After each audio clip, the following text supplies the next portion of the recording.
Hola chicos, buen día. El día de hoy vamos a trabajar un poquito con lo que se trata de los fundamentos de la química nuclear. Vamos a revisar unos conceptos muy útiles para el desarrollo de nuestra materia. De la misma manera vamos a revisar una tabla que se conoce como la tabla de núcleos, la cual la podemos considerar como nuestra tabla periódica. Así como la tabla periódica de los elementos que ya conocemos, en donde vemos algunas características de los elementos químicos que nos interesan, pues también en química nuclear se emplea una tabla, la cual nos representa mucha información acerca de aparte de los elementos químicos, pues también de los que se conocen como isótopos, ¿no? Ustedes sabrán que los isótopos son aquellas especies que tienen un mismo número atómico, pero diferente número de neutrones o diferente número de masa. Vamos a revisar un poco al respecto. Voy a compartir la pantalla. Eh, Derivado de esta pequeña presentación, al final, en la descripción del video, les voy a dejar una pequeña actividad, ¿no? Que es para que ustedes puedan resolverla con base en lo que hemos revisado en esta pequeña presentación. ¿De acuerdo? Entonces vamos a comenzar. En primer lugar, nosotros sabemos que en el núcleo atómico, hay dos partículas subatómicas. Ajá. En este caso son el neutrón y el protón, ¿no? Esto todo el mundo lo sabemos. En su conjunto, el número de protones y el número de neutrones lo vamos a llamar eh, como conjunto, como los nucleones, ¿no? Es decir, un nucleón. Cuando estamos hablando de un nucleón, nos estamos refiriendo ya sea a un protón o a un neutrón, ¿no? Entonces, nucleones, para no estar diciendo así por separado. Esto pues tiene una serie de implicaciones importantes cuando estamos caracterizando al núcleo de un átomo. Ahora, pues, obviamente, el núcleo atómico se describe con el número de protones y neutrones que contiene utilizando las cantidades siguientes. Esto ya lo conocemos. El número atómico, denotado por la letra Z, se refiere al número de protones en el núcleo, que también se conoce como el número de carga. ¿Qué tipo de carga? Pues obviamente es carga positiva. ¿No? Para, bueno, nada más retomando los fundamentos que ya sabemos. Tenemos el número de neutrones, que lo denotamos con la letra N mayúscula, que pues obviamente será igual a la cantidad de neutrones que hay en el núcleo. Y juntando estas dos cantidades tenemos lo que se conoce como el número de masa, con la letra A mayúscula, que se refiere al número de nucleones, es decir, a la suma de protones y de neutrones. ¿Ok? Entonces, el número de masa es la cantidad total de nucleones, protones más neutrones. Ahora, cosa muy importante, no hay que confundir el número de masa con la masa atómica. Ajá. ¿Por qué? Tal vez ustedes hayan visto en sus cursos de inorgánica o en algún otro curso que la masa atómica que nosotros vemos en la tabla periódica es un promedio. ¿Un promedio de qué? Pues de lo que les mencioné en un inicio. Para un elemento tenemos una cantidad determinada de isótopos y cada isótopo tiene una cierta cantidad de masa. Y a su vez, estos isótopos se presentan en diferente porcentaje en la naturaleza, es decir, tienen un porcentaje de abundancia isotópica. Entonces, si tomamos en cuenta las masas de estos isótopos y tomamos en cuenta también la abundancia que tienen estos, podemos tener un promedio ponderado. Entonces, este promedio ponderado es la masa atómica que nosotros vemos en la tabla periódica. Por otra parte, el número de masa, aquí nos estamos refiriendo a cada especie, a cada isótopo por separado. Y aquí, pues, tenemos un número de masa, que es, como ya les mencioné, suma de protones y neutrones, y también tenemos una masa isotópica, que normalmente lo denotamos con las letras MA, que se refiere al número de masa, pero exclusivo de ese isótopo. Vamos a ver posteriormente que esta masa, lo que llamamos también como masa exacta del isótopo, es muy importante para cálculos energéticos, ¿no? Pero ahorita no nos vamos a meter en eso. Nada más lo que quería aclarar es que el número de masa no es lo mismo que la masa atómica. El número de masa simplemente es la suma de protones y neutrones que hay en el núcleo. Ahora, cuando nosotros escribimos un núcleo, o bueno, así es como lo vamos a llamar de ahora en adelante, ¿cómo lo vamos a hacer? Aquí, con la letra X, está representado el símbolo del elemento químico. Puede ser hidrógeno, puede ser oxígeno, puede ser uranio, puede ser plutonio, etc. En la parte superior izquierda vamos a escribir el número de masa, es decir, suma de protones y neutrones. De aquí que tenemos los diferentes isótopos para los elementos químicos. Por ejemplo, tenemos el uranio 238. Cuando ustedes oigan hablar de uranio 238 o uranio 235, ese número se está refiriendo al número de masa que tiene ese isótopo o ese núcleo en específico. Y en la parte de abajo, la parte inferior izquierda, vamos a encontrar el número atómico, ¿no? Que usualmente no lo escribimos porque al momento de que nosotros denotamos la X con su símbolo del elemento químico, pues ya nada más nos restaría ubicarlo en la tabla periódica para saber qué número atómico es, ¿no? Pero pues ese lugar está designado para el número atómico. Aunque generalmente no lo usamos, vamos a escribir, eh, eso sí, muy importante, el número de masa A. Entonces, vamos a considerar al núcleo como una colección de protones y neutrones. Obviamente, el núcleo es una región muy, muy, muy pequeña. Entonces, de esta manera podríamos preguntarnos, ¿por qué existe? ¿A qué me refiero con esta pregunta? Nosotros sabemos que cuando tenemos cargas iguales, ¿qué es lo que pasa? Pues la tendencia es que se repelen. Entonces, ¿cómo es posible que tengamos una gran concentración de neutrones, o digo, perdón, de protones, en un espacio reducido sin que estos se repelan, ¿no? Para que estén unidos, pues lo usual que nosotros pensaríamos es que tienen que ser de carga contraria para que se vean atraídos, ¿no? Pero pues los protones son de carga positiva y están confinados en el núcleo. Entonces, ¿cómo es posible que esta estructura exista como tal? Pues nos tenemos que ayudar de una serie de conceptos más allá de lo que usualmente conocemos, ¿no?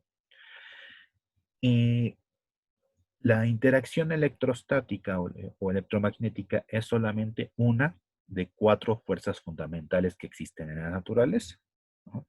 Tal vez ustedes ya lo conozcan, tal vez otros no, pero es importante que lo revisemos. Las interacciones son las fuerzas con las que más estamos acostumbrados. Obviamente, se las acabo de mencionar, es la electromagnética y obviamente también la gravitatoria, ¿no? Sin embargo, hay otros dos tipos de fuerza que están presentes en la naturaleza y que se encuentran a nivel atómico y en algunos casos a nivel nuclear únicamente. Tenemos la interacción nuclear fuerte, que sería la fuerza o la interacción más fuerte de las cuatro, más intensa. ¿Qué es esta interacción? Pues se trata de una interacción o una fuerza que es superior a la electromagnética, como podemos ver allí en su intensidad relativa, es 100 veces más fuerte que la electromagnética y que actúa solamente a escala nuclear. Se trata de una interacción netamente atractiva. Entonces, les estoy diciendo que solamente actúa a escala nuclear. Entonces, ¿qué va a pasar cuando tenemos dos protones cuya tendencia es que se repelan? Pues cuando estamos a escala nuclear, la interacción nuclear fuerte se vuelve más importante que la electromagnética. Eso hace que los núcleos, o al menos dos protones, si los tuviéramos en un núcleo, se mantengan unidos, ¿sí? A pesar de esa tendencia que tienen por la electromagnética a repelerse. Pero vemos que la interacción nuclear fuerte es 100 veces mayor que la electromagnética. Otro tipo de fuerza que también consideramos es la interacción nuclear débil o la fuerza nuclear débil, ¿no? Y como vemos es 100.000 veces menor que la nuclear fuerte y 1000 veces menor que la electromagnética. ¿Esta a qué se debe? Pues principalmente a los decaimientos radiactivos, ¿no? Vamos a empezar a revisar un poquito de eso en esta pequeña sesión y después retomaremos algo al respecto de cada uno de los tipos de decaimiento que tenemos, ¿no? Pero estos tipos de decaimiento se deben a esta interacción, ¿ok? Que también pues, nos importa, ¿no? Porque pues, a partir de esta interacción es que pues, haremos el estudio de todo nuestro curso. Entonces, gracias a la interacción nuclear fuerte, es que podemos decir que el núcleo existe. Ok. Eh, bueno, les comentaba que esta interacción nuclear fuerte actúa a distancias nucleares, pero ¿de qué orden estamos hablando? Pues como podemos ver aquí, alrededor de 10 a la menos 15 metros, que pues tiene un, un prefijo, ¿no? En el sistema internacional, que es el prefijo femto. Entonces, estamos hablando del orden de un femtómetro, 10 a la menos 15 metros. Entonces, más o menos en ese orden actúa la interacción nuclear fuerte. Ajá, y de alguna manera deja de ser importante la repulsión electrostática. Pero vamos a ver que conforme nosotros vamos aumentando el número atómico, pues obviamente estamos aumentando el número de protones, pues cada vez se va perdiendo esta interacción nuclear fuerte y empieza a ganar importancia la repulsión electrostática. ¿Okay? Aquí en esta figura podemos ver que donde Rm podemos considerarlo como el radio del átomo, ¿no? Entonces, a valores bajos o más bajos de un radio bueno, no del átomo, más bien del radio del núcleo. Entonces, valores pequeños o valores más bajos del que nosotros consideramos que es el radio del núcleo, pues la fuerza más importante será la atracción nuclear o la interacción nuclear fuerte. Y vemos que hay una barrera que se pasa pasando ese radio nuclear, perdiendo toda interacción nuclear y llevándonos a lo que se conoce como la repulsión electrostática o repulsión de Coulomb, conforme vamos aumentando la distancia de separación entre dos partículas. Si nos pasamos ya del radio del núcleo, entonces ya, ahora sí, actuará lo que ya conocemos. Cargas iguales se van a repeler. Entonces, esta interacción, la interacción nuclear fuerte, es independiente de la carga. Es decir, puede ser carga positiva, carga negativa. Si es una partícula que se encuentra en el núcleo, eh, va a interactuar sin importar la atracción electrostática o revolución electrostática, no me importa, ¿no? Entonces, la existencia de esta fuerza me da como resultado una gran cantidad de núcleos estables. Pero, ¿qué es lo que pasa aquí? Como les mencionaba hace un momento. Si nosotros aumentamos el número atómico, pues obviamente estamos aumentando el número de protones. ¿Y qué va a pasar? Me voy a regresar un poquito a esta figura. Entonces, conforme aumentamos la cantidad de protones, Pues, ¿qué va a pasar con aquel protón que se encuentra, los protones que se encuentran a los extremos? ¿No? Como podemos ver aquí, uno que está más alejado que otro. Pues nos estamos alejando de, de este orden de 10 a la menos 15 metros. Y si nos estamos alejando de ese orden, pues cada vez empiezan a cobrar más importancia las repulsiones electrostáticas. Por lo tanto, se requiere de la existencia de otra partícula. En este caso, me estoy refiriendo a los neutrones, que no tienen carga, pero que experimentan también la fuerza nuclear fuerte, valga la redundancia. Y recuerden que la interacción nuclear fuerte es de tipo atractiva, ¿no? Entonces va a mantener el núcleo del átomo unido, ¿no? Porque a pesar de que cada vez se empieza a tener una repulsión por parte de dos protones que están en los extremos de un núcleo, pues esto se estabiliza con la presencia de los neutrones, que como no tienen carga, pues no hay repulsiones electrostáticas, pero sí tienen este tipo de interacción que me mantiene unido al núcleo. Entonces, es otro de los argumentos para nosotros que podamos decir que el núcleo atómico existe. Este tipo de interacción y la presencia de los neutrones. Entonces, estos neutrones me ayudan a estabilizar de alguna manera estos núcleos. Por lo que, pues obviamente, en prácticamente cualquier átomo, a excepción del primer elemento, que es el hidrógeno, y además en uno de sus isótopos, que normalmente lo denominamos como protio, es el único caso en el que no tenemos presencia de neutrones, ¿no? Es nada más un protón y un electrón. Okay.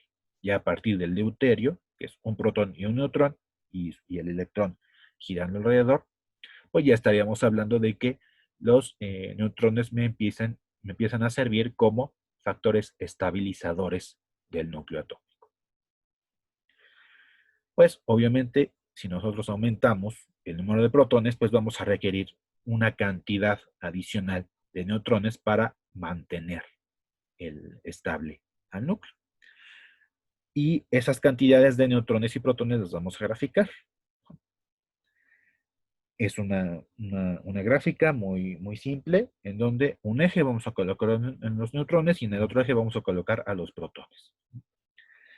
Y vamos a obtener una tendencia. Y dentro de esta tendencia vamos a encontrar algunos elementos químicos, ¿no? Estos elementos químicos son los que encontramos en la naturaleza, ¿no? Porque si los encontramos en la naturaleza, pues querría decir que de alguna manera son estables.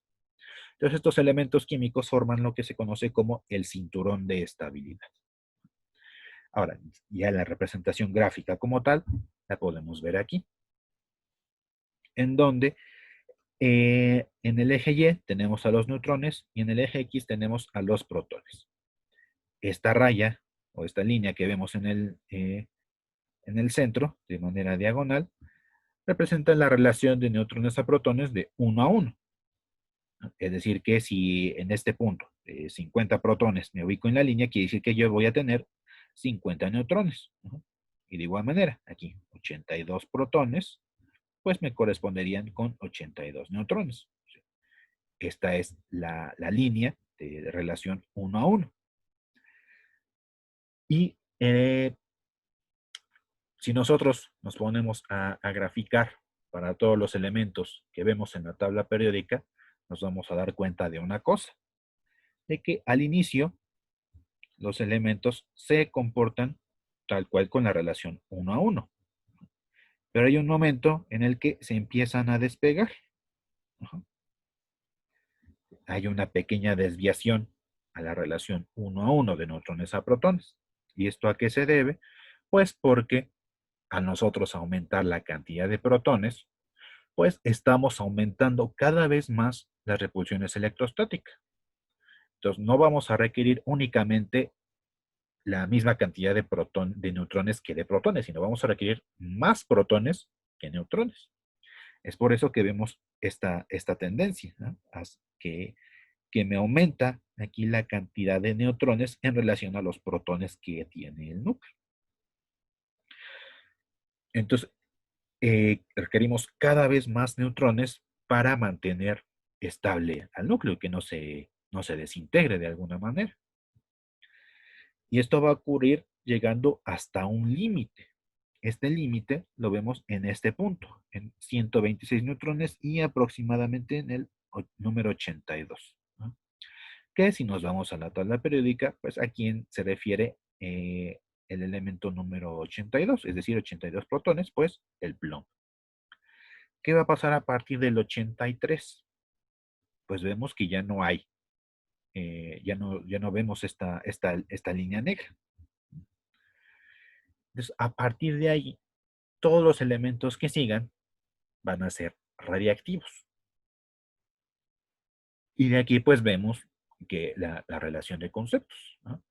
Si vemos que ahí termina el llamado cinturón de estabilidad, entonces, si se termina la estabilidad, pues van a ocurrir procesos de desintegración, ya sea de emisión de partículas o emisión de radiaciones. Entonces, a partir del elemento 83, todos los elementos, que algunos los podemos encontrar en la naturaleza, otros no, pero a partir del elemento 83, todos los elementos serán radiactivos. ¿Ok? Vemos allí que a los lados del cinturón de estabilidad vemos una región de colores, ¿no? En este caso azul, naranja o amarillo.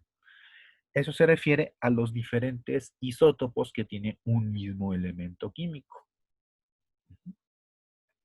Y estos isótopos generalmente son radiactivos, ¿no? Entonces, toda esta línea negra que vemos aquí se refiere al cinturón de estabilidad. ¿Y quiénes componen el cinturón de estabilidad? Pues los elementos químicos, desde el 1 hasta el 82. Bueno, claro, obviamente hay más, pero me refiero a los que podemos encontrar en la naturaleza, ¿no? Y que además son estables, porque vemos que hay también naturales que son radiactivos, ¿no? Entonces, todos los que se encuentran ahí en esa línea de color negro son los elementos naturales de forma estable que encontramos en la tabla periódica. ¿Ok?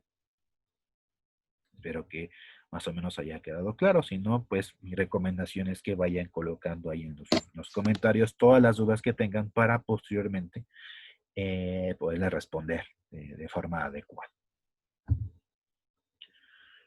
Entonces, pues obviamente es comprensible que cuando aumenta la cantidad de protones, pues también incrementará la fuerza de repulsión culombica, ¿no? Cuya tendencia es que se parta o que se desintegre el núcleo.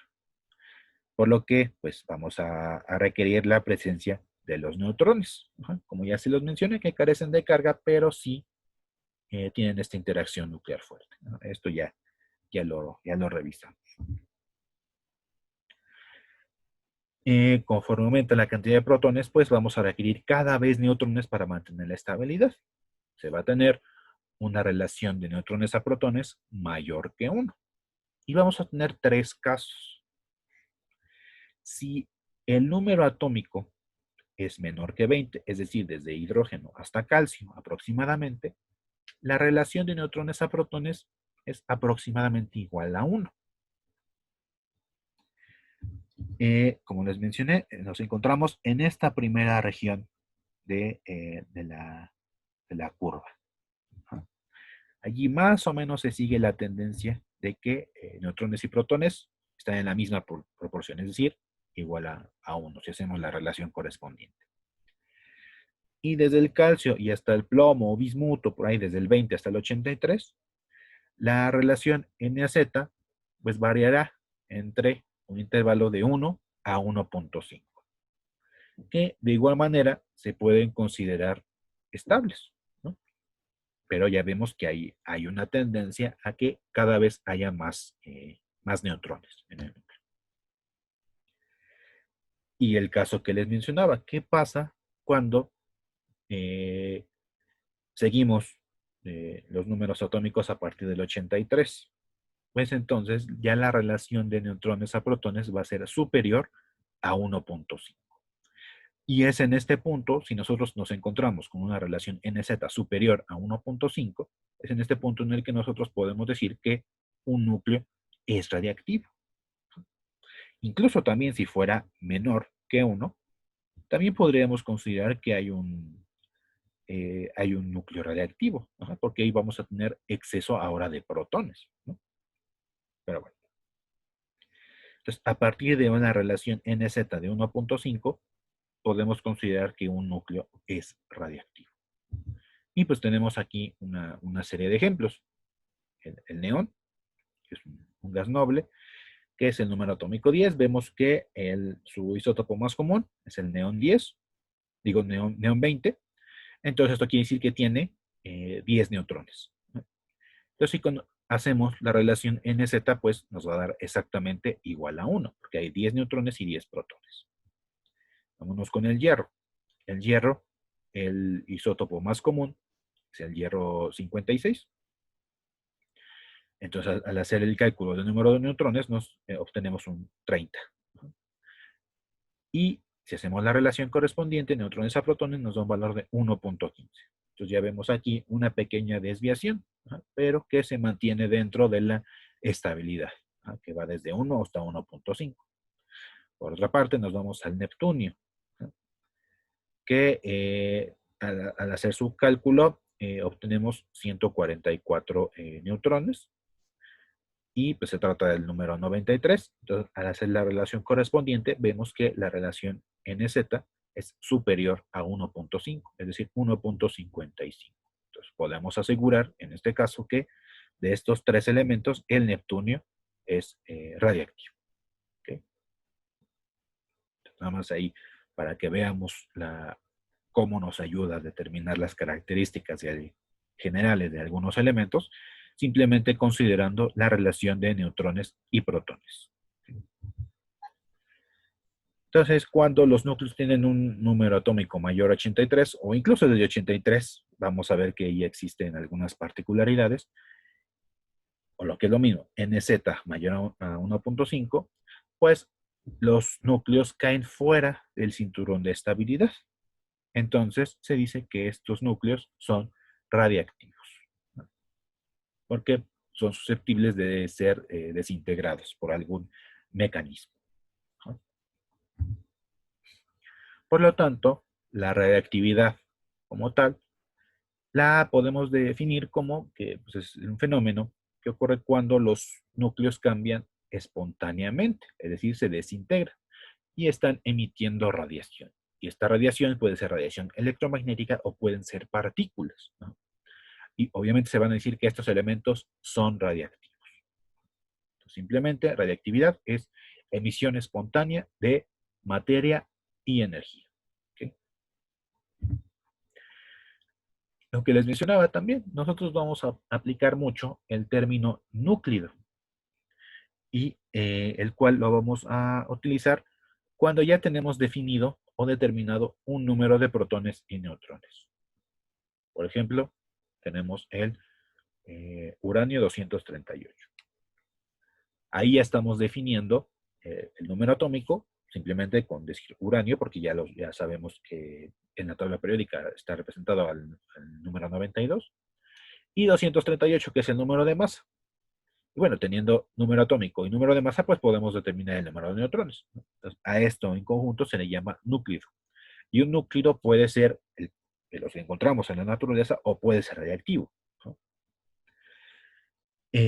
Por lo tanto, aquellos que son núclidos que son radiactivos, pues los denominaremos como radionúclidos, en general a un conjunto de elementos. Pero pues obviamente vemos que para determinar las masas atómicas, pues requerimos de todos estos isótopos, ¿no? La masa ponderada de los isótopos. Y si estos isótopos son radiactivos, entonces obviamente se le conocen como radioisótopos. Son aquellos isótopos que emiten radiación de manera espontánea. Entonces, algunos términos que tal vez nos encontremos muy comúnmente al momento de revisar los libros o cualquier otro documento. Nada más es para que los tomen en cuenta. Entonces, existen tablas o cartas de los núcleos que me van a mostrar a los isótopos tanto naturales como artificiales. De igual manera como los radiactivos y los inertes. Y esto va a ser para la totalidad de los elementos químicos, ¿no? Y estas tablas nos van a proporcionar información muy útil que podemos utilizar para hacer cálculos o para determinar propiedades.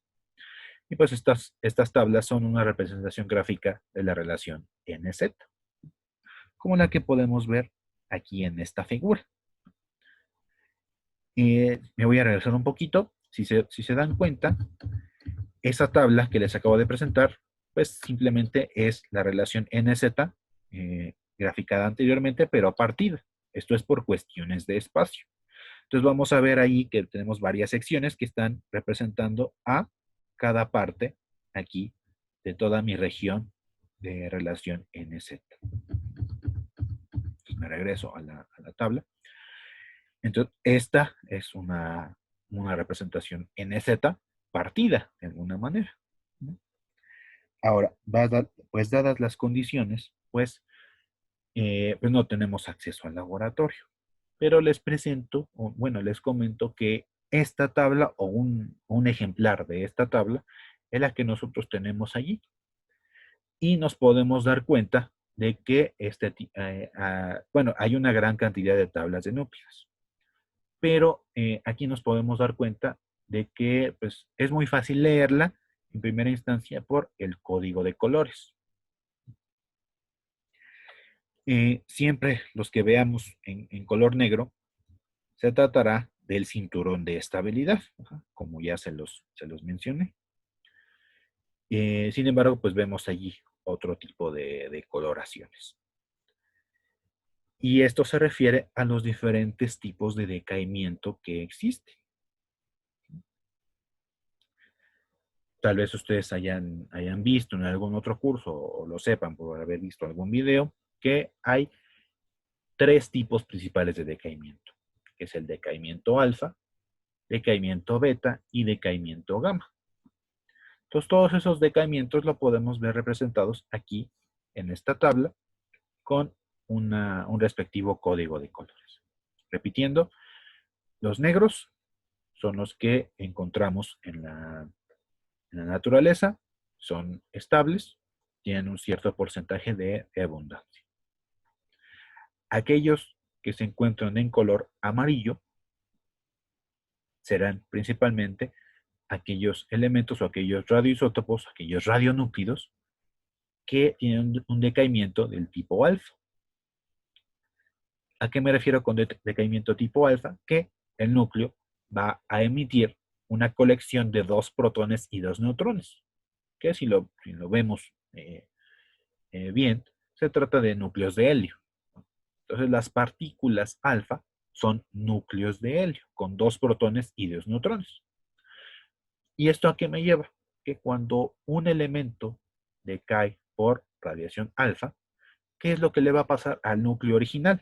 Les estoy diciendo que está emitiendo 2 protones y 2 neutrones. Entonces, el número de masa del núcleo original va a disminuir en 4, porque está emitiendo 4 nucleones. Y el número atómico está disminuyendo en 2 unidades, porque se está emitiendo 2 protones. Entonces, esto va a ser muy útil para cuando querramos saber cuál es el producto de ese decaimiento. Los de color azul se refiere a un decaimiento beta, pero vamos a ver que hay dos tipos de decaimiento beta, beta positivo y beta negativo. Los de color azul se refiere al decaimiento beta negativo. ¿Qué ocurre en un decaimiento beta negativo? En el núcleo vamos a tener un exceso de neutrones, más de lo usual. Ajá. Entonces, ¿qué es lo que va a ocurrir aquí? Va a ocurrir una transformación. ¿De quién? De uno de los neutrones. Uno de los neutrones del núcleo se va a transformar, va a decaer, transformándose en un protón y emitiendo una partícula beta y una partícula beta negativa. Entonces, es radiación que se está emitiendo gracias a una transformación interna de uno de los neutrones del núcleo. Entonces, un neutrón se transforma en un protón emitiendo una partícula beta negativa. Ahora, cuidado en lo que estoy diciendo, ¿no? Un neutrón se está transformando en un protón. ¿Esto qué me está diciendo? Que estamos cambiando la identidad del átomo, ¿no? Estamos aumentando en 1 el número atómico, porque un neutrón se transformó en un protón. Entonces, estamos añadiendo de alguna manera un protón. Entonces, esto me va a cambiar la identidad del, del átomo correspondiente. Entonces, si estoy hablando, por ejemplo, hay un isótopo que es el potasio 40. El potasio 40 tiene un decaimiento beta negativo. Entonces, el potasio 40, ¿qué le ocurre? Pues ya no va a ser potasio después de haber decaído. Ahora se va a transformar en calcio, porque el potasio es el número 19 en la tabla periódica. Entonces, al emitir partícula beta negativa y un neutrón se transforma en un protón, entonces ya deja de ser potasio para pasar a ser calcio, que es el número 20, el número siguiente. Este sería cómo se maneja el decaimiento beta negativo. Ahora los que vemos allí en color rosado o rojizo, según como lo vean ustedes, se refiere al decaimiento inverso, es decir, al decaimiento beta positivo. Si en el beta negativo teníamos un exceso de neutrones, pues en el beta positivo tenemos un exceso de protones. ¿Y aquí qué es lo que va a ocurrir? Pues un proceso similar. Como tenemos un exceso de protones, entonces uno de los protones se va a transformar en un neutrón, emitiendo la partícula beta positiva correspondiente. Y si en el beta negativo un neutrón pasaba a ser un protón y aumentaba el número atómico, ¿qué va a pasar con el beta positivo? Pues el proceso inverso, ¿no? Ahora, un protón se está transformando en un neutrón. Entonces nos va a dar como resultado una disminución en una unidad del número atómico. Por ejemplo, hay un isótopo que se llama carbono 11. El carbono 11 es un emisor beta positivo. Entonces, el producto de ese decaimiento, ¿qué va a ser? El carbono es el número 6, que tiene 6 protones. Y si tenemos un beta positivo, quiere decir que de 6 protones está pasando a ser ahora 5 protones. Entonces, el carbono 11 se va a transformar en boro. Entonces, de igual manera, estamos cambiando la identidad. Lo que ocurre también en el alfa, ¿no? Porque vemos que está emitiendo una partícula alfa, está emitiendo cuatro nucleones, dos de esos nucleones son protones. Entonces, por ejemplo, el uranio 238, si emite 2 protones, pues va a pasar a ser ahora torio. Es decir, están cambiando constantemente sus identidades al momento de decaer. Vemos ahí unos que tienen ahí color verde. No nos vamos a meter tanto en ellos porque vemos que aparte son muy poquitos. Sin embargo, pues se los menciono, que se refiere a un proceso que se conoce como fisión espontánea.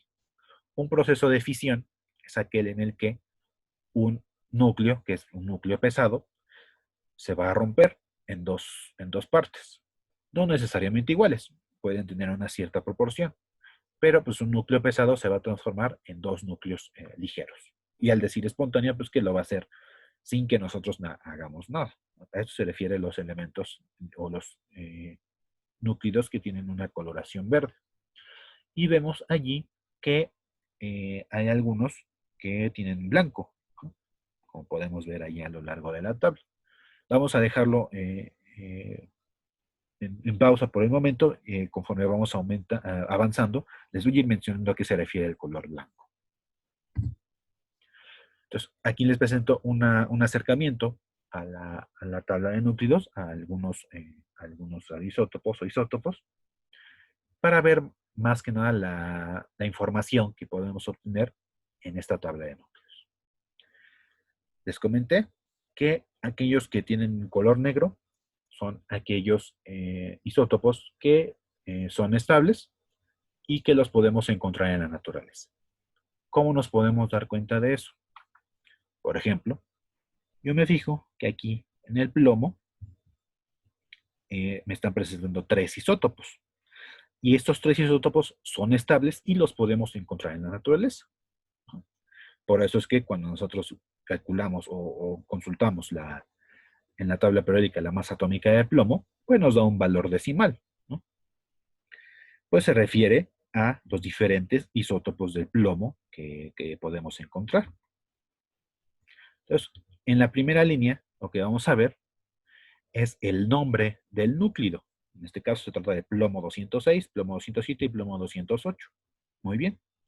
Ahora, en aquellos que encontramos de color negro, en la segunda línea lo que vamos a encontrar es el porcentaje de abundancia isotópica. Es decir, el plomo 206 se encuentra en la naturaleza con una abundancia del 24.1%. El plomo 207 con 22.1% y el plomo 208 con 52.4%. Entonces, en aquellos que se encuentran de color negro, la segunda línea me va a representar el porcentaje de abundancia isotópica. Entonces, vemos, por ejemplo, acá abajo en el talio 205 tiene un porcentaje de abundancia del 70.48. Sin embargo, hay algunos átomos que son naturales, es decir, están de color negro, pero que también pueden tener decaimientos reactivos, como podemos darnos cuenta aquí en el caso del bismuto. El bismuto, en este caso el bismuto 209, vemos que está 100% como bismuto 209 en la naturaleza. Sin embargo, este bismuto tiene un decaimiento. Entonces, a pesar de ser naturales, muchos de estos son radiactivos. Y esto lo vamos a empezar a ver con combinaciones de negro y algún otro color. Y pues que les había mencionado, que el amarillo me representa un decaimiento alfa. Y cuando tenemos un núcleo radiactivo, si fuera únicamente radiactivo, como es en el caso de los rojos y azules, la segunda línea me va a representar un número que no es la abundancia isotópica. En este caso, es lo que se conoce como el tiempo de vida media, es decir, el tiempo que tarda en que una cierta cantidad de un isótopo disminuye a la mitad. Entonces, en este caso, el bismuto 209 tiene un tiempo de vida media de 1.9 por 10 a la 19 años. Si se dan cuenta, es un tiempo bastante grande. Pero esa cantidad es la que nosotros veríamos como segunda línea en un elemento puramente radiactivo. En este caso lo vemos en la tercera línea porque se trata de una combinación de colores, ¿no? Primero vemos la abundancia isotópica y después el tiempo de vida media. Y por la coloración amarillo, nosotros sabemos que se trata de un decaimiento alfa. Entonces el bismuto 209 se encuentra en la naturaleza al 100% como bismuto 209 y su tiempo de vida media es de 1.9 por 10 a la 19 años. Pasémonos a otros núclidos. Vamos a ver aquí los de color rojo o rosa, como lo ven ustedes. Entonces, tenemos el nombre del isótopo en la primera línea. Posteriormente, tenemos el tiempo de vida media correspondiente. Y vemos que hay una serie de valores abajo. Por la coloración, como se los mencioné anteriormente, nosotros sabemos que se trata de un decaimiento beta positivo. ¿Okay? Y vemos allí, hay algunos números. También pasaba aquí en el decaimiento alfa. Estos números me representan la energía con la que están decayendo los isótopos. Para el caso de los decaimientos alfa y beta, las unidades de energía con la que están emitiendo sus partículas correspondientes son unidades en megaelectronvolts. Ustedes podrán buscar en internet cuál es la equivalencia en el sistema internacional de un megaelectronvolt. Y en el caso de las radiaciones gamma, que vamos a ver un poquito más adelante, los vamos a encontrar en unidades de kiloelectronvolts. De igual manera podrán buscar la conversión correspondiente a sistema internacional, que en este caso serían los joules. Entonces vemos ahí que hay una serie de números, ¿no? Vemos que ahí hay una epsilon, y vemos un beta positivo y vemos un gamma. Bueno, beta positivo ya lo sabemos por la coloración del cuadro. ¿Qué es el épsilon? Es un fenómeno que experimentan muchos de los radioisótopos con emisión beta positivo. Es un fenómeno que se llama captura electrónica. ¿Qué es lo que ocurre aquí? Esto pasa cuando uno de los protones del núcleo va a capturar, como el nombre del fenómeno lo indica, va a capturar uno de los electrones de las primeras capas, ¿no? De alguna manera lo va a absorber. Y pues recordemos que protones carga positiva, electrón carga negativa, se van a combinar y al combinarse este protón se va a transformar en un neutrón, ¿no? emitiendo, emitiendo la partícula correspondiente, ¿no? Entonces, si nos damos cuenta, la captura electrónica y el beta positivo me dan el mismo resultado, es decir, un protón se transforma en un neutrón, es decir, que el núcleo va a disminuir en 1 su número atómico, pero el origen de cómo se produce este resultado es diferente. Captura electrónica, un electrón es absorbido por un protón para transformarse en un neutrón. Y en el beta positivo, pues de manera espontánea, un protón del núcleo se va a transformar en un neutrón emitiendo la partícula correspondiente. Si ven, son fenómenos distintos que nos llevan a lo mismo. Por eso es que muchas veces vamos a ver allí una épsilon, ¿no? Que se refiere a este fenómeno de captura electrónica. Y vemos que hay también radiación gamma. Muchos de los elementos radiactivos tienen varios tipos de emisión. Pueden ser alfas y aparte emitir radiación gamma. O pueden ser beta positivo o beta negativo y al mismo tiempo estar emitiendo radiación gamma. Entonces podemos tener una combinación allí de emisiones. Ajá. Entonces en este caso, pues a pesar de que lo vemos de coloración roja o rosada, pues también hay emisión gamma. Porque no existen prácticamente isótopos o radioisótopos que emitan exclusivamente un tipo de radiación. Siempre vienen combinaciones de radiaciones. En este caso se trata de captura electrónica, beta positivo y gamma, ¿no? Pero ¿por qué lo vemos de color rojo? Porque es el decaimiento mayoritario o el predominante, ¿no? Muy bien.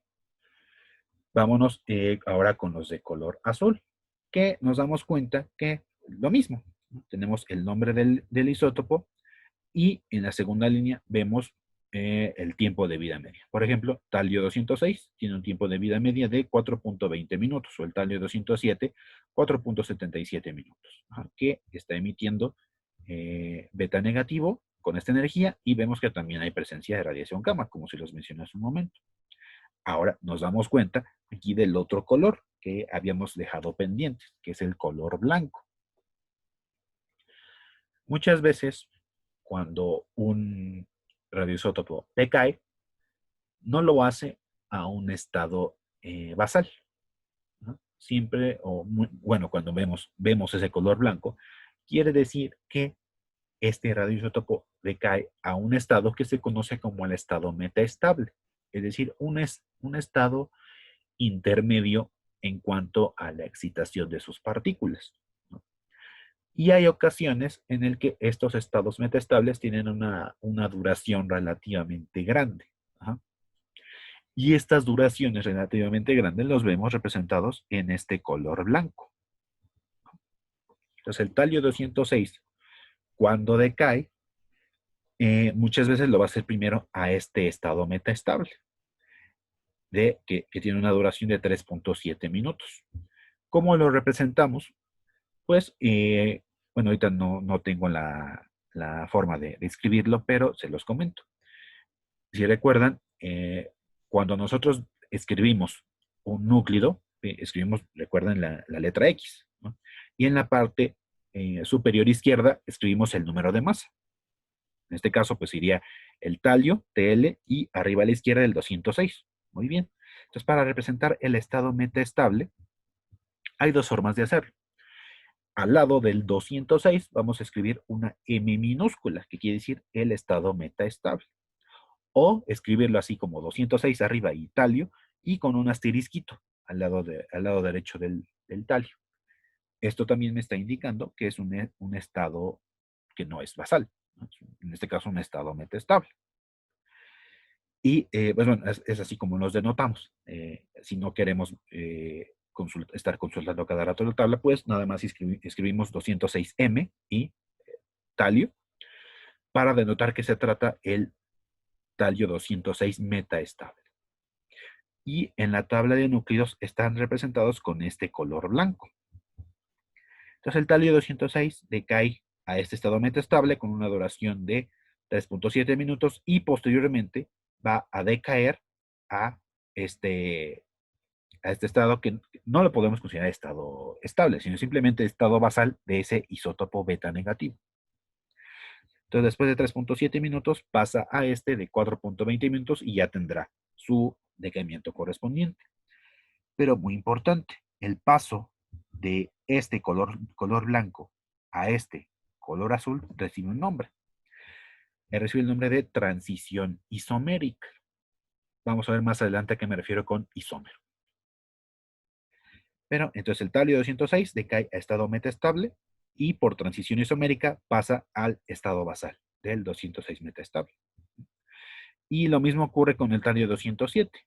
Primero cae al estado metaestable y posteriormente al estado basal correspondiente. Y vemos que los estados metaestables tienen también valores de energía. En este caso, pues es gamma. Y está ahí la I mayúscula, que está representando la transición isomérica, ¿no?, que les mencionó. Recuerden que cualquier duda que vayan teniendo me la van dejando ahí en los comentarios. Ahora, si nosotros nos fijamos en las tablas, podemos tener combinaciones de colores, como lo podemos ver aquí. Vemos que el yodo 126, como no tiene color negro, entonces no hay porcentaje de abundancia, es decir, no se encuentra en la naturaleza. Entonces es puramente radiactivo. Entonces decae con un tiempo de vida media de 3.11 días, 13.11 días. Y vemos que está partido por la mitad con dos colores, con rojo y azul. Esto quiere decir que experimenta los dos tipos de decaimiento, es decir, beta positivo o captura electrónica, como podemos ver allí, tiene ambos, y también experimenta beta negativo, como lo podemos ver aquí, cada uno con sus energías correspondientes. Y aparte, también emite radiación gamma. Entonces vemos aquí que este radionúclido tiene pues prácticamente todos los tipos de emisión. Claro, solo faltaría el alfa por ahí. ¿Pero qué significa que esté partido a la mitad? Pues significa que podríamos considerar aproximadamente 50-50, es decir, 50% por beta positivo o captura electrónica y 50% de beta negativo. No siempre va a ser 50-50, son valores aproximados, puede ser 60-40, incluso 70-30, pero es para indicar que hay una predominancia entre ambos tipos de decaimiento. ¿Qué pasa con el caso de la derecha, perdón? El tecnecio 100 con un tiempo de vida media de 15.8 segundos, que vemos una mayor parte de su coloración en azul y un triangulito pequeño en color rojo o rosa. Esto me indica que aproximadamente el 95% es beta negativo y aproximadamente el 5% es beta positivo, ¿no? Entonces, para no indicar que sea 50-50 o algo parecido, pues esto ya me indica algo más certero, algo cercano al 95-5, ¿no? Claro, también puede variar, ¿no? Puede ser 90-10 o algo cercano, es nada más indicativo. Entonces podemos ver que ahí podemos encontrar combinaciones de colores. Incluso pues también podemos encontrar esto y alguna vez con coloración negra, ¿no? Como el caso del bismuto, ¿no? Que pues a pesar de ser natural podría presentar varios tipos de decaimiento. Entonces hay algunos casos en los que al observar la tabla de núcleos vamos a encontrar 3 o hasta 4 colores y dentro de esos colores podemos encontrar estados metaestables, o sea, cosas que se complican ya demasiado, ¿no? pero pues ya con el código de colores correspondiente y las especificaciones que les he estado mencionando, pues creo que resulta un poco más sencillo interpretarlo. ¿Ok? Esto es con respecto a al código de colores correspondiente. Ahora les estoy presentando este código de colores porque es el que nosotros tenemos en el laboratorio. Sin embargo, pues nosotros en estos días no tenemos acceso al mismo.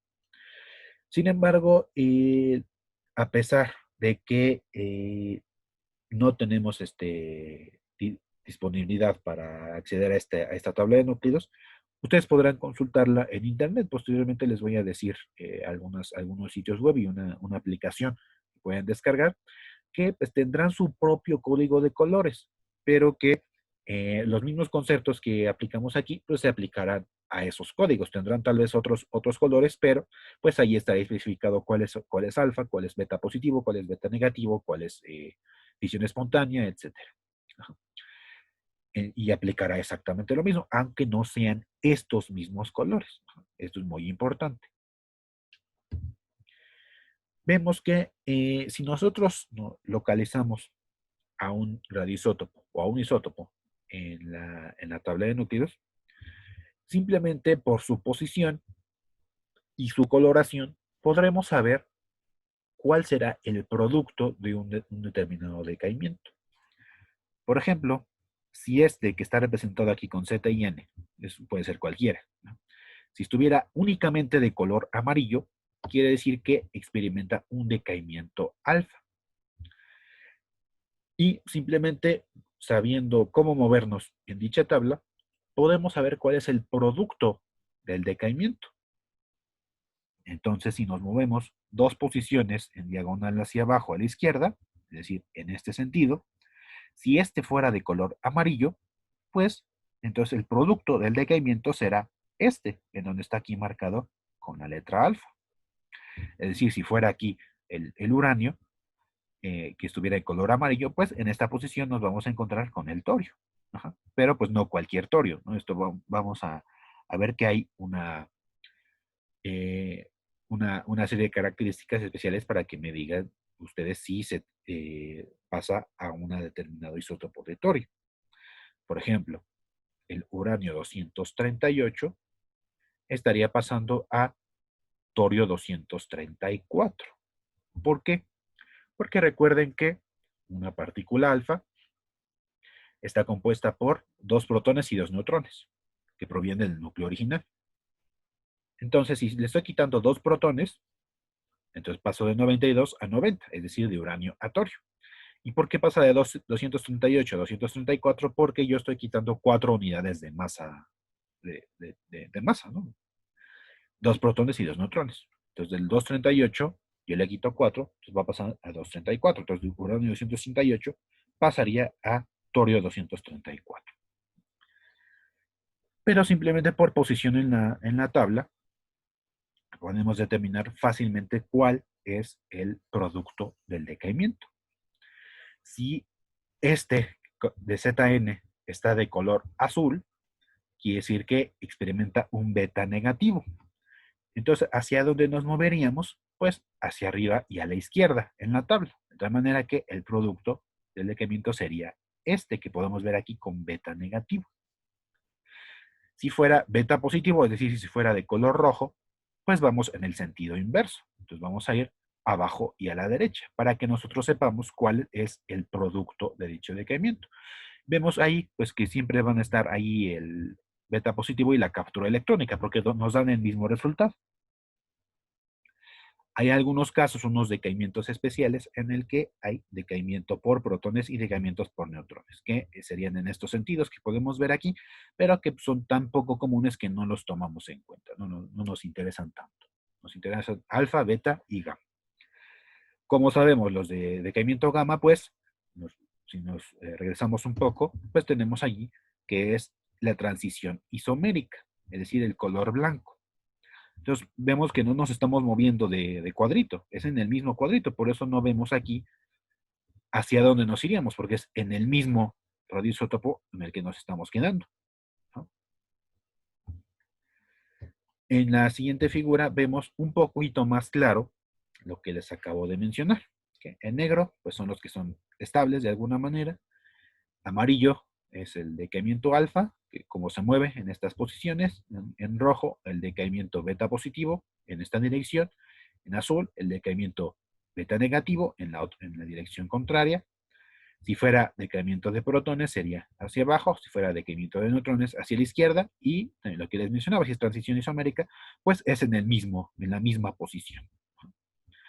Y en el caso de fisión espontánea, que también les dije que prácticamente no los vamos a tocar, pues está como línea punteada porque no se sabe exactamente a cuáles núcleos va a decaer. Con el núcleo pesado no sabemos exactamente a cuáles dos se va a romper. Entonces puede ser a cualquier dirección, por eso está ahí como punteado. Por eso también no nos interesa tanto, nada más nos interesan alfa, beta positivo, beta negativo y transición isomérica, ¿no? Como lo podemos ver aquí en estos ejemplos.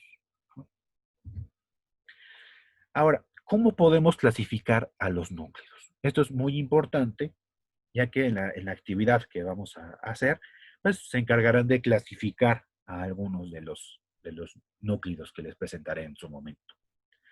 En primer lugar, como por su origen. Ajá.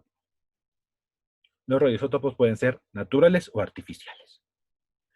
Naturales son todos aquellos que vemos con alguna coloración negra o negra con otro color. El caso es que siempre esté presente el color negro. Esto me indica que se encuentran en la naturaleza, sean radiactivos o sean inertes. No me importa. El caso es que tengan el color negro. Y pues aquellos que sean artificiales, aquellos creados en los laboratorios, que son aquellos que no tienen ninguna coloración negra. Quiere decir que son puramente artificiales y obviamente, pues un artificial no puede ser inerte, ¿no? Puede ser únicamente radiactivo. Y a esto me refiero con el segundo criterio de clasificación, que es por la estabilidad. Pueden ser inertes o radiactivos. Claro, podremos tener combinaciones, como se los he mencionado. Un natural puede ser inerte o puede ser radiactivo. Es decir, un natural puede ser inerte al ser solamente de color negro y puede ser natural y radiactivo al tener negro y otra coloración. ¿Okay? Un artificial no puede ser inerte, porque ya por definición un artificial es radiactivo. Entonces un artificial únicamente puede ser radiactivo. Entonces recuerden, eh, isótopos naturales pueden ser inertes o radiactivos. Y artificiales únicamente radiactivos. ¿Okay? Inertes quiere decir que no sufren decaimientos y radiactivos que sí sufren decaimientos alfa, beta, gamma o alguna otra cosa.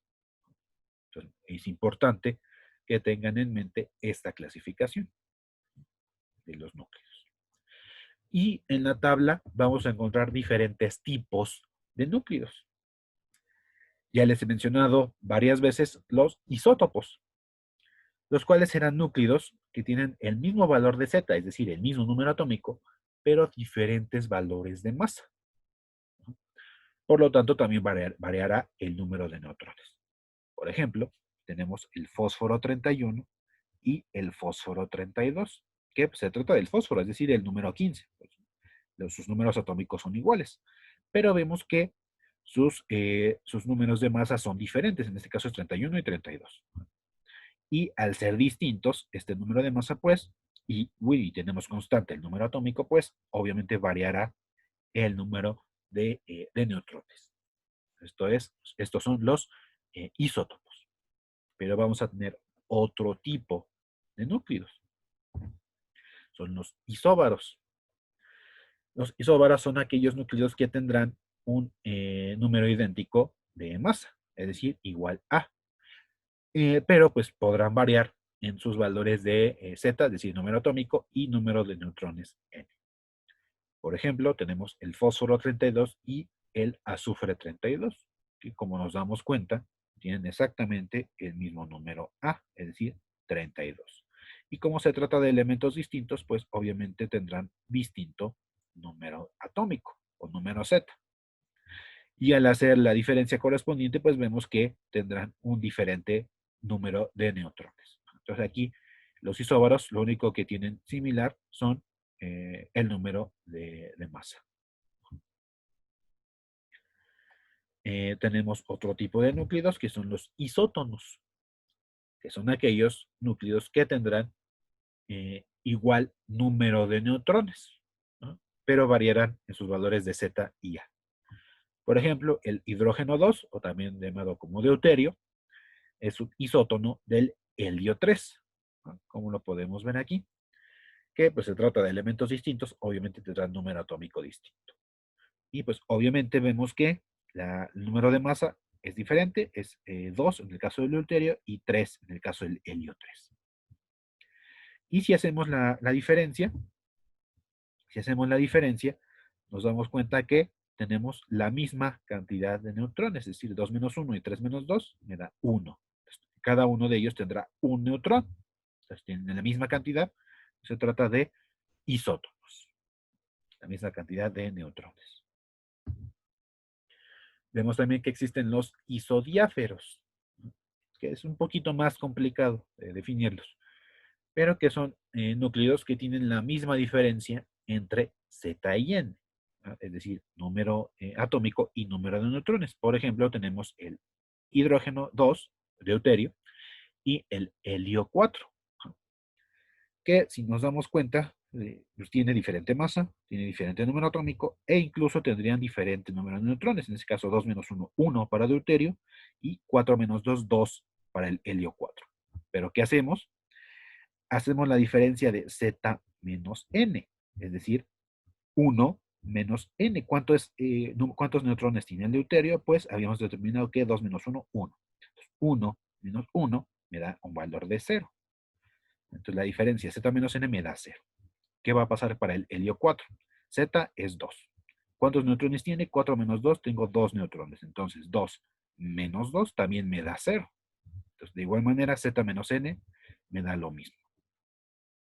Por eso menciono aquí que se trata de una constante, porque no puedo decir un valor correspondiente hasta que nosotros veamos ejemplos en la tabla de núcleos. Pero estos dos núcleos son ejemplos de isodiáferos.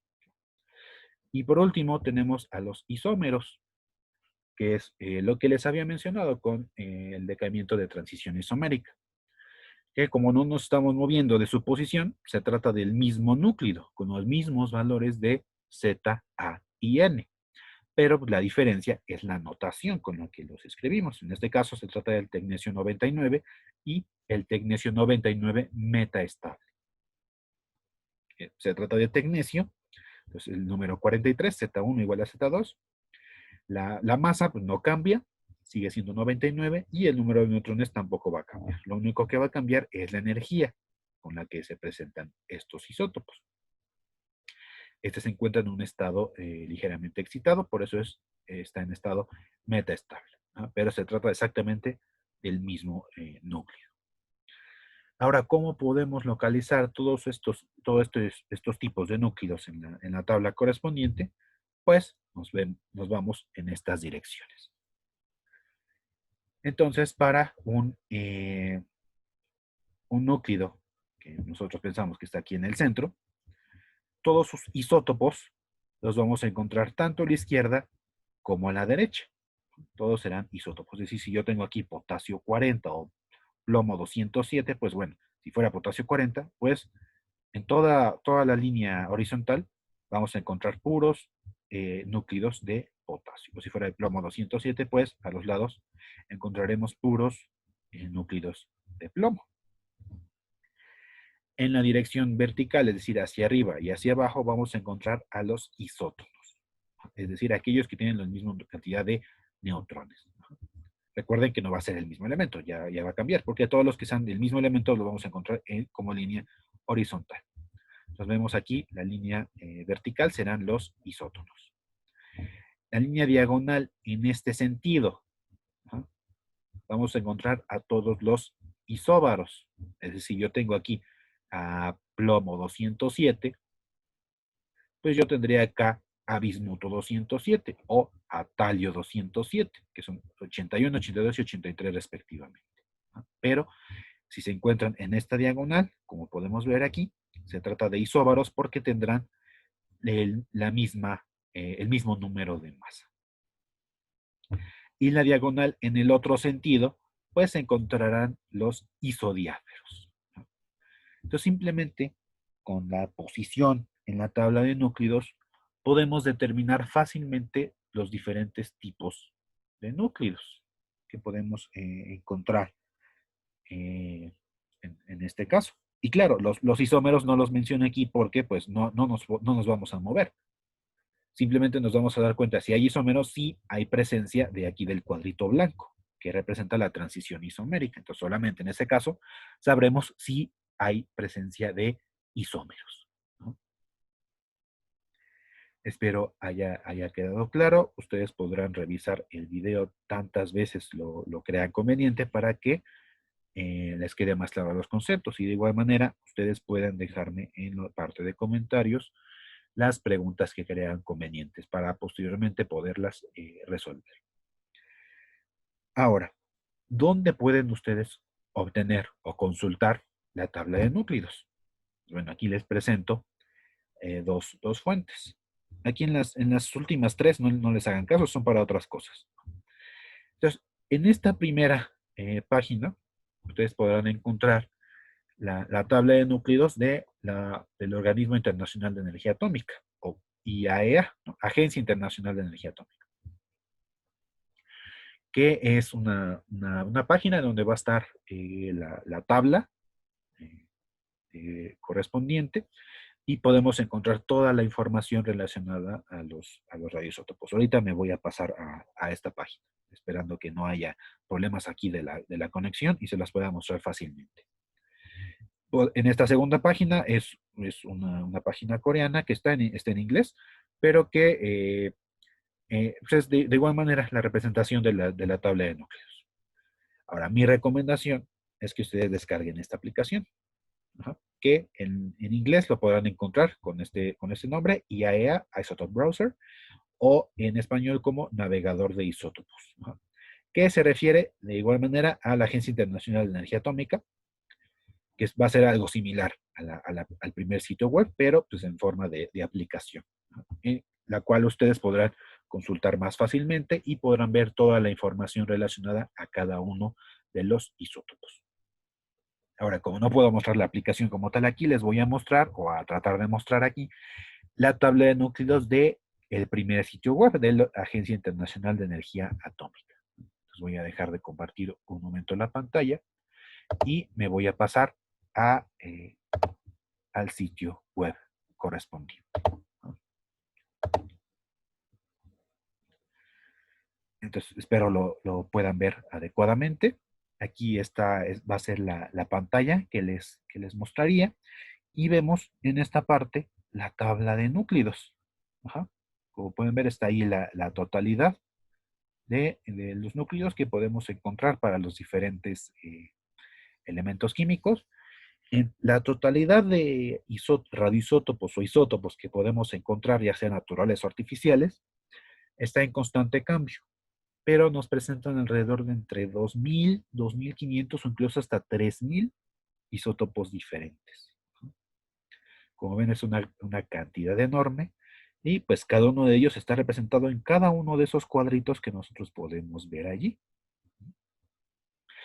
En la parte de la derecha vemos el propio código de colores que está manejando esta tabla.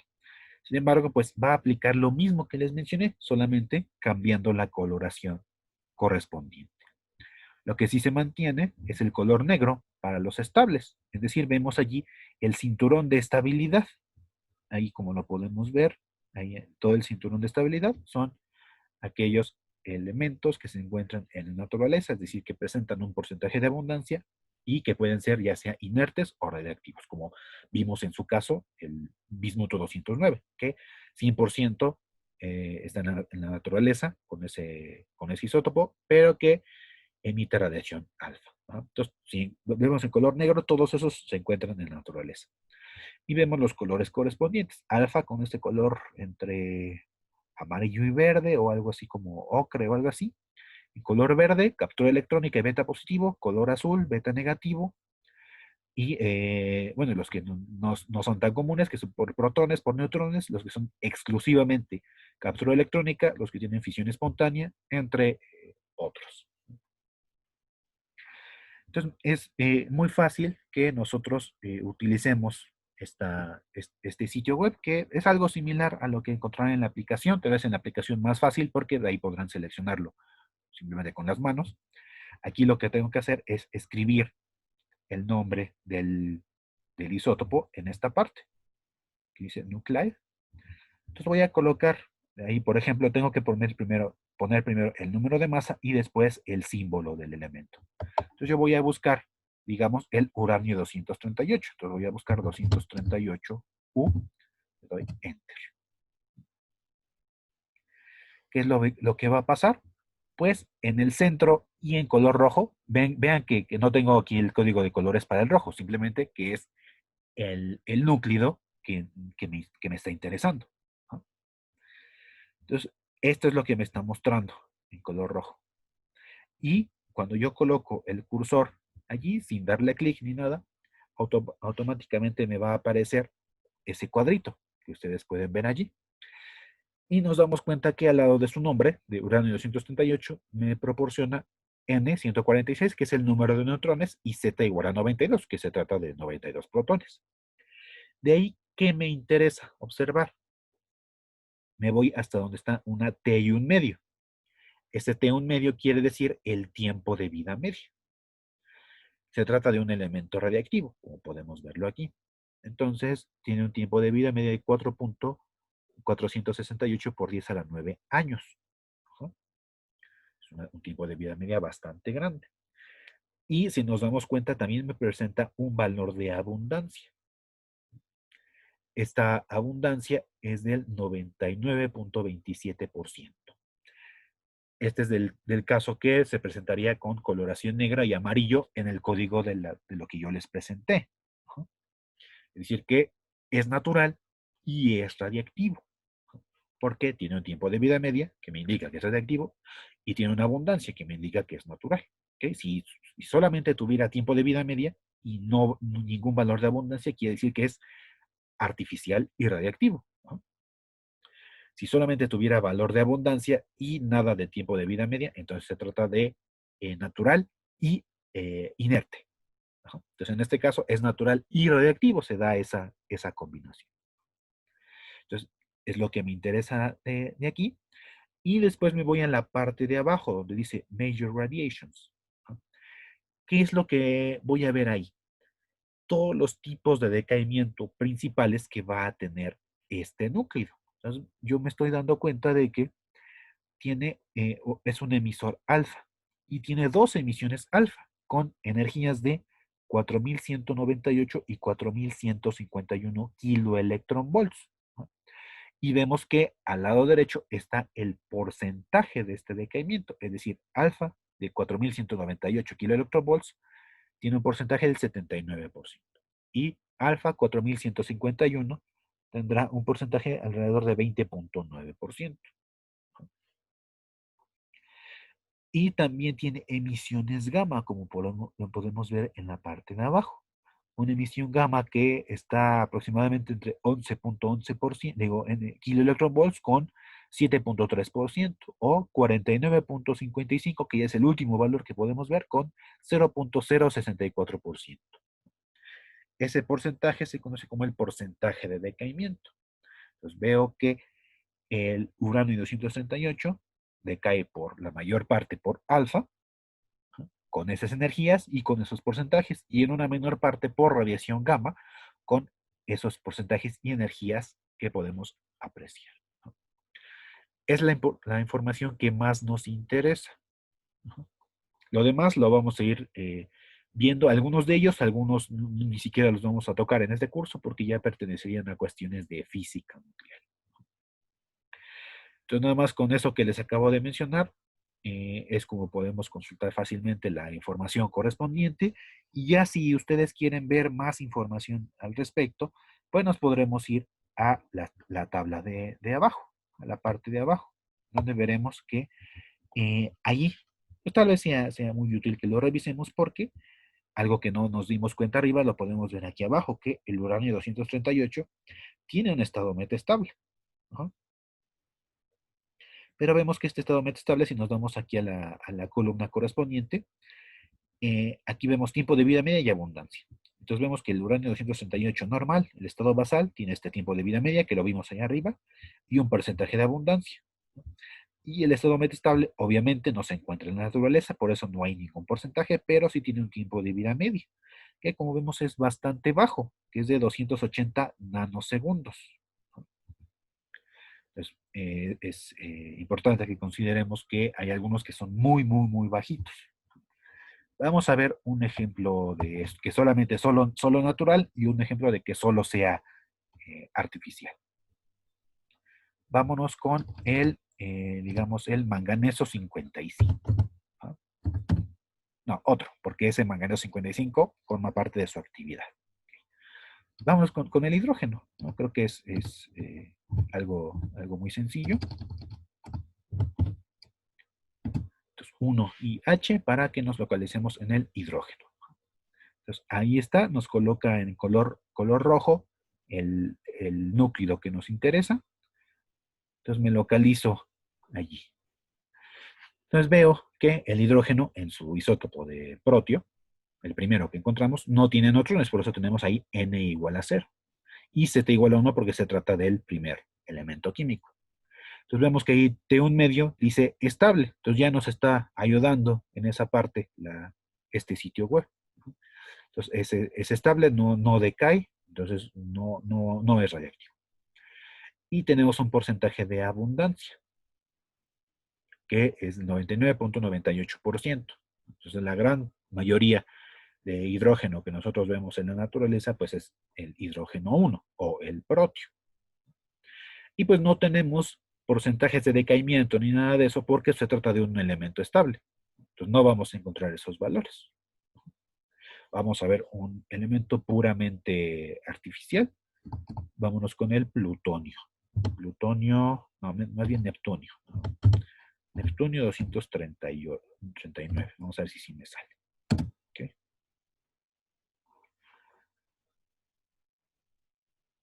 Ok, ya me está mostrando ahí, en color rojo, el isótopo que me interesa, Neptunio 239.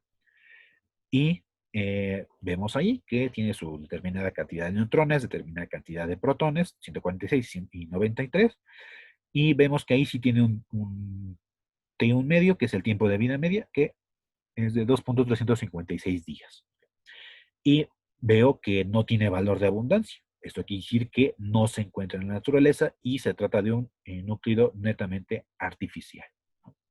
Y como sí tiene un tipo de vida media, es radiactivo y vemos en la parte de abajo, en el apartado de Major Radiations, que tiene dos tipos de decaimiento. Decaimiento beta negativo, con esas energías y esos porcentajes que podemos ver, y decaimiento gamma, con esas energías y esos porcentajes que podemos ver en el recuadro. ¿No? Nos fijamos en el cuadro de abajo, bajamos un poco para saber si tiene estados metaestables. Vemos que no, entonces no sufre de transición isomérica. ¿Okay? Veamos ya si me encuentro con alguno de transición isomérica. Creo recordar que era el talio 207. Vamos a ver si sí es cierto.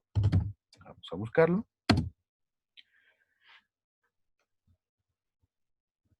Y pues ya está aquí en el color rojo.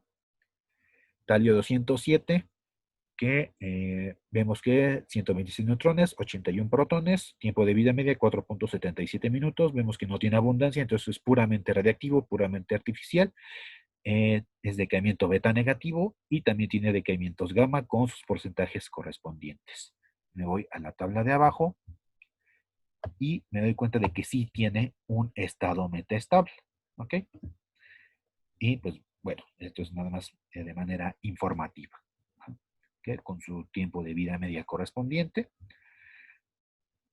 Y pues bueno, no, como está marcado aquí en la tercera columna, la abundancia pues no está presente porque se trata de puramente artificial, puramente radiactivo.